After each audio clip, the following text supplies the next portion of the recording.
भावना योग्य आहे, कारण का आमचा इंदापूर तालुका हा टेलला असल्यामुळं शेतकऱ्यांना पाणी मिळालेलं नाही. खडक असल्याचं खरं तर नियोजनामध्ये आम्ही पहिल्यांदा जे कालवा सल्लागारच्या बैठकीमध्ये नियोजन व्यवस्थित ठरलं होतं, परंतु अधिकाऱ्यांच्या चुकीमुळं पाणी टेलला आमच्या पोचलं नाही.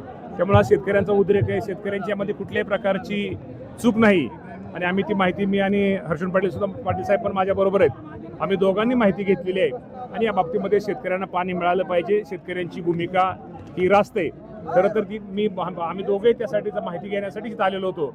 त्यामुळं निश्चित प्रकारे आम्हाला पुण्याला पाणी कमी मिळावं, दौंडला पाणी कमी मिळावं, बारामतीला पाणी कमी मिळावं, हवेलीला पाणी, असा आमचा कुठलाही उद्देश नाही. सगळ्यांना सम प्रमाणामध्ये पाणी मिळावं, कुणावरती कुठल्याच शेतकऱ्यावरती अन्याय होऊ नये ही खरं तर इंदापूरच्या शेतकऱ्यांची मागणी आहे आणि ती मागणी निश्चित प्रकारे रास्त आहे. मागच्या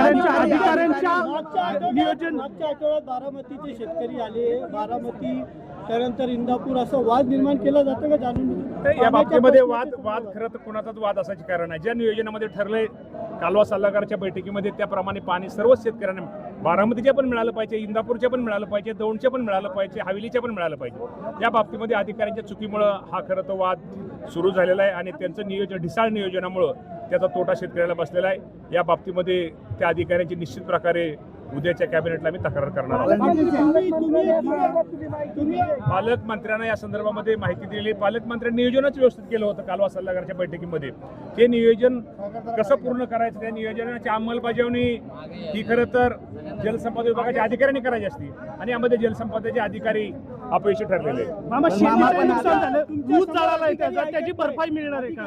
तक्रार करणार आहेत का? नाही, 100% अधिकाऱ्यांची तक्रार करणार. तुम्हाला म्हटलं ना, ज्यात कोण दोषी असते त्याला आम्ही सोडणार नाही. तुमच्या समोर अधिकारी जे आहेत, मला कुणाच्या विरोधात काय बोलायचं नाही. मी आजही प्रामाणिकपणे सांगतो, सगळ्याच तालुक्याला पाणी मिळालं पाहिजे. जे नियोजनामध्ये पाणी कालवा सल्लागारच्या बैठकीमध्ये ठरलेले त्या नियोजनाप्रमाणे सर्वच तालुक्याला पाणी मिळालं पाहिजे. ते पण सगळे शेतकरी, परंतु इंदापूर टेलला असल्यामुळे हा इंदापूर ते झालेल्या शेतकऱ्यावरती अन्याय आहे.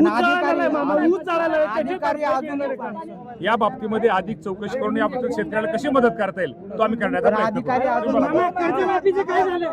पाटील साहेब, तुम्ही म्हटले त्याप्रमाणे अधिकाऱ्याची चूक आहे, मात्र अधिकारी आताही पाणी सोडायला तयार नाही, चर्चा करतो, बैठक करतो असं म्हणतो. माझा कुणावरती आरोप नाहीये. नियोजनामध्ये पुण्याचे पाणी व्यवस्थित ठरलेलं होतं, त्यांनाही पाणी मिळालं पाहिजे, परंतु अधिकाऱ्यांनी नियोजन ठरलेलं असताना अधिकाऱ्यांचं नियोजन हे चुकीचं झालं. त्यामुळे हा प्रदंड इंदापूर 100% पुण्याच्या पाण्याच्या बाबतीमध्ये ते जास्त वापरतात हे गृहीत धरून सुद्धा नियोजन केलेलं आहे.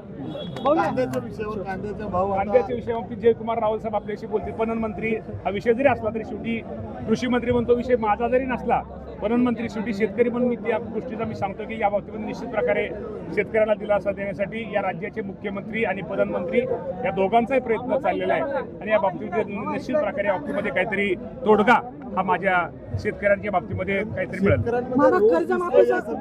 100% शेतकऱ्यांचा रोष आहे. कष्ट करून काहीच मिळत नाही. 100% कांद्याच्या बाबतीमध्ये शेतकऱ्यांवरती नक्की त्या शेतकऱ्याचा रोष आहे. कर्जमाफीच्या बाबतीमध्ये 30 जून पूर्वी जे कर्जदार, आपल्याला माहिती आहे, थकबाकीदार, त्यांना 2 लाख रुपयापर्यंत त्यांना कर्जमाफी आणि ज्यांनी 3 वर्षात एकदा काहीतरी पीक कर्ज घेतले आणि वेळेवर त्यांचे पैसे भरलेत त्यांना 50,000 रुपयापर्यंत प्रोत्साहन मिळेल. हे 30 जून पूर्वी माझ्या शेतकऱ्याची कर्जमाफी केली जाईल.